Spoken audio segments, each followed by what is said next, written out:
Olá, pessoas queridas, que Deus Pai os tenha acompanhado desde o dia do nosso último estudo, que possam estar todos com a graça de Deus Pai, conservando a paz de espírito, a paz no coração.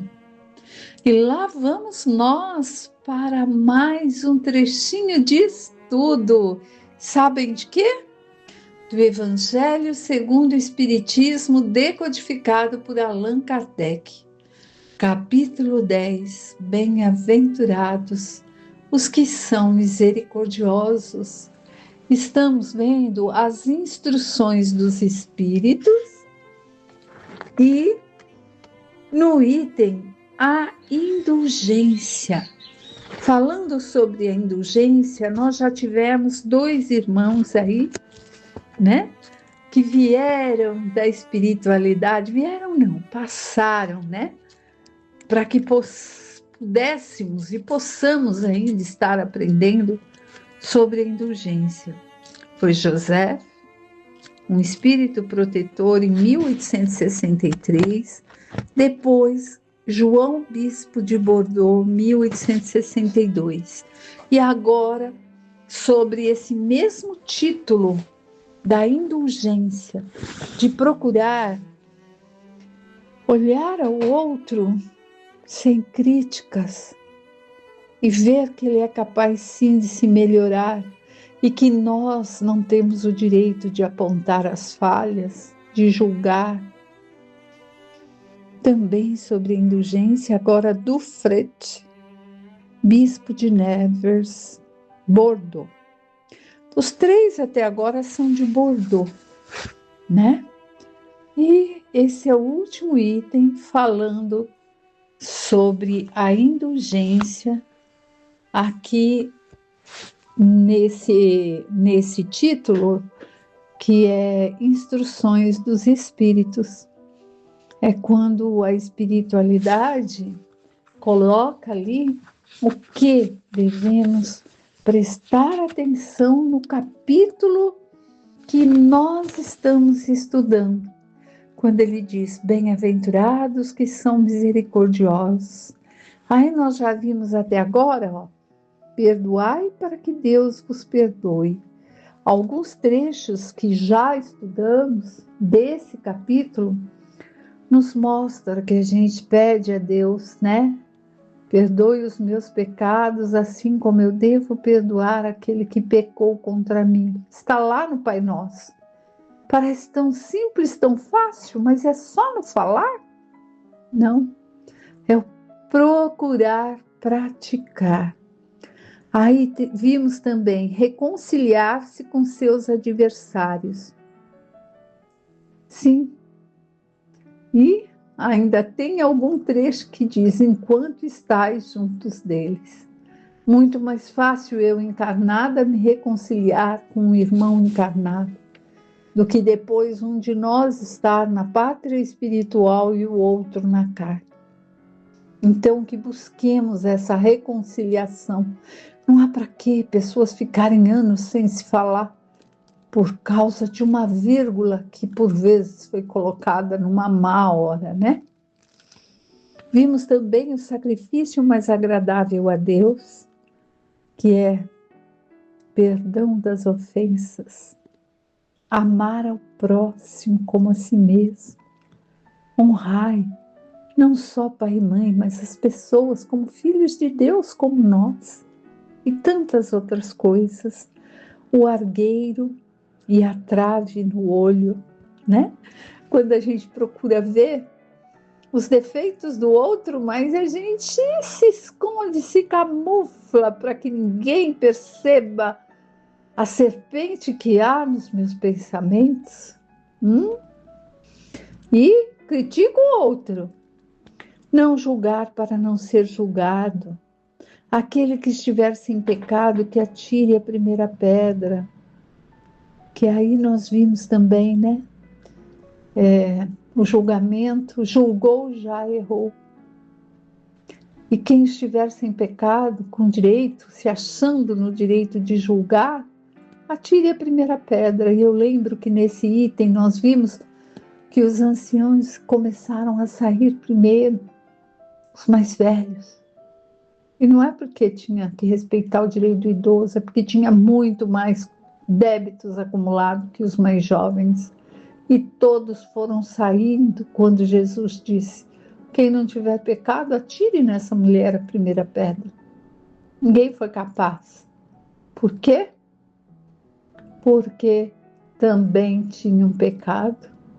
Então não poderiam fazer uma coisa. E ele não foi ali aquele que ordenou: estão proibidos de atirar a primeira pedra, porque só atiçaria a gana de cada um. Mas ele recorreu à consciência de cada um. E aí começamos as instruções dos Espíritos, o perdão das ofensas, e estamos na indulgência, né? Depois tem uns outros itens que veremos a seguir. E, desculpem, sobre a indulgência, vamos agora a esse item aqui, de Dufetre, Bispo de Nevers, Bordeaux. Meus caros amigos, sede severos para convosco e indulgentes para com as fraquezas dos outros. Esta é uma prática da santa caridade, que poucas pessoas observam. Todos vós tendes más tendências a vencer, defeitos a corrigir, hábitos a modificar. Todos vós tendes um fardo mais ou menos pesado, do qual vos deveis limpar para subir o cume da montanha do progresso. Por que havereis de ser observadores tão exigentes para com o vosso próximo e tão cegos em relação a vós mesmos? Então, meus amigos, é isso. Pede-se aqui, né, para que sejamos indulgentes, sim, com as fraquezas dos outros. Por quê? Porque é uma prática da santa caridade e poucas são as pessoas que sabem disso e que buscam praticar isso. Não é só o saber, é saber que ter indulgência para com os débitos do outro é ser caridoso, porque é o mesmo que pedimos a Deus, nosso Pai. E aí, ainda continua nos colocando que todos temos tendências a vencer, todos nós, pois estamos num mundo de prova e expiação que está passando para a regeneração. E se estamos aqui é porque temos, sim, muito a nos modificarmos. Temos defeitos a serem corrigidos e hábitos para serem mudados. E como fazemos isso? Se procuramos só o defeito no outro e me acho o alecrim dourado. A última bolacha do pacote, não é? Então, eles vêm, né, esses espíritos superiores, e nos colocam que todos temos aí esse fardo a carregar para nos livrar, para subir ao cume da montanha do progresso. Não é uma montanha física, não é. É aquela montanha que temos que burilar em nós mesmos, com nossos atos, ações e pensamentos. Progresso é o progresso de sermos melhores como espíritos imortais que somos. Aí ele pergunta, né? Por que observar e ser exigente com o outro e no que é em relação a nós, nos fazermos de cegos? Eu vejo o defeito dos outros, mas eu mesma, imagina, tá tudo certo, sou a melhor pessoa da região, da cidade, do planeta, sei lá do que. Isso é correto? Óbvio que não, né? Então vamos ver, ó. Por que havereis de ser observadores tão exigentes para com o próximo e tão cego em relação a vós mesmos? Quando cessareis de perceber no olho de vosso irmão o argueiro, o cisco que o fere, sem ver no vosso a trave que vos cega e vos faz caminhar de queda em queda? Como, né? Como fazer isso? Porque a gente só vê as dificuldades no olho do outro. Mas pode ser um cisquinho que entrou. Mas em nós está tudo bem, tudo certo. Acreditai nos espíritos, vossos irmãos. Todo homem muito orgulhoso, por se julgar superior em virtudes e méritos aos seus irmãos encarnados, é insensato e culpado, e Deus o julgará por isso no dia de sua justiça. O verdadeiro caráter da caridade é a modéstia e a humildade. Ambas consistem em ver apenas superficialmente os defeitos dos outros, ressaltando neles o que há de bom. Ainda que o coração humano seja um abismo de corrupção, sempre existem algumas de suas regiões mais ocultas o germe de bons sentimentos, centelha viva da essência espiritual. Então, por mais que alguém pratique algo que não seja bom, tem ali um germe, uma centelha de Deus, né? Para que possa se melhorar. E nós não somos juízes. E se temos tamanho orgulho, nós somos capazes apenas de levantar o nariz e apontar o dedo ao outro. E aí é colocado aqui, ó, o verdadeiro caráter da caridade é a modéstia e humildade, né? Então, se a gente percebe que tem algo no outro que não condiz com as normas sociais, as normas morais, então eu vou me fazer de cego e não ver? Posso ver, porém, ressaltar o que há de bom naquela pessoa, porque todos têm algo bom. Espiritismo, doutrina consoladora e bendita. Felizes daqueles que te conhecem e que tiram proveito dos salutares ensinamentos dos Espíritos do Senhor.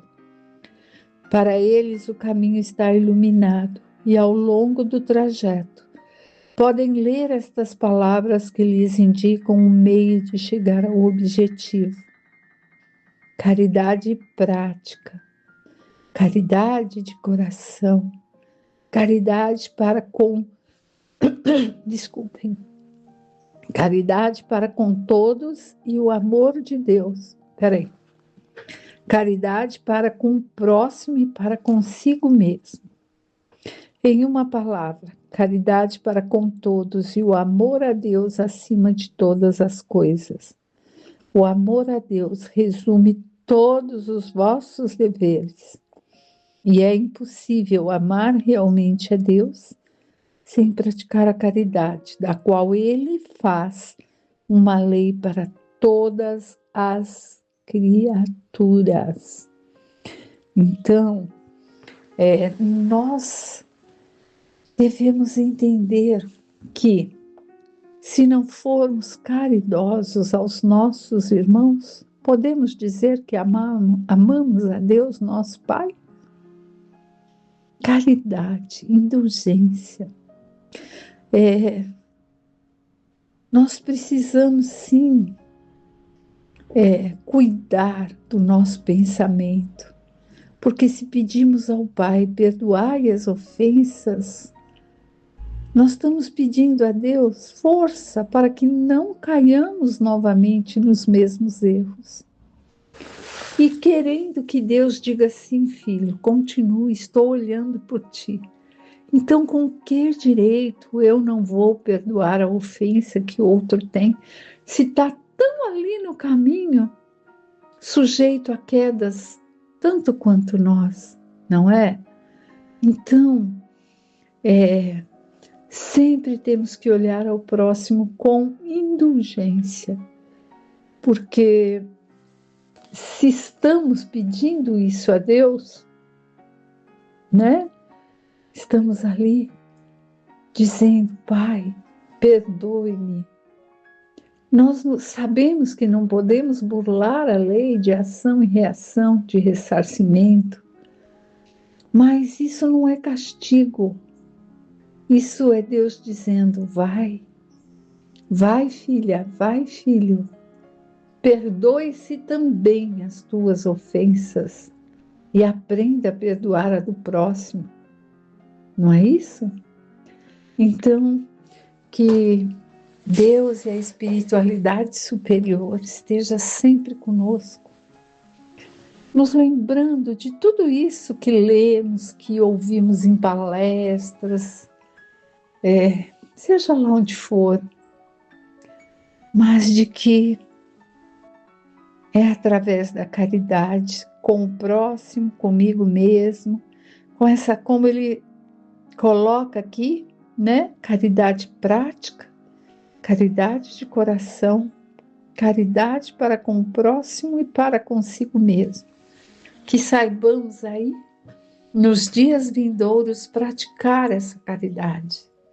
Sabermos ali que todos somos irmãos, estamos aí em provas, expiações e que temos a beneficência de Deus, nosso Pai, dizendo: segue, filho.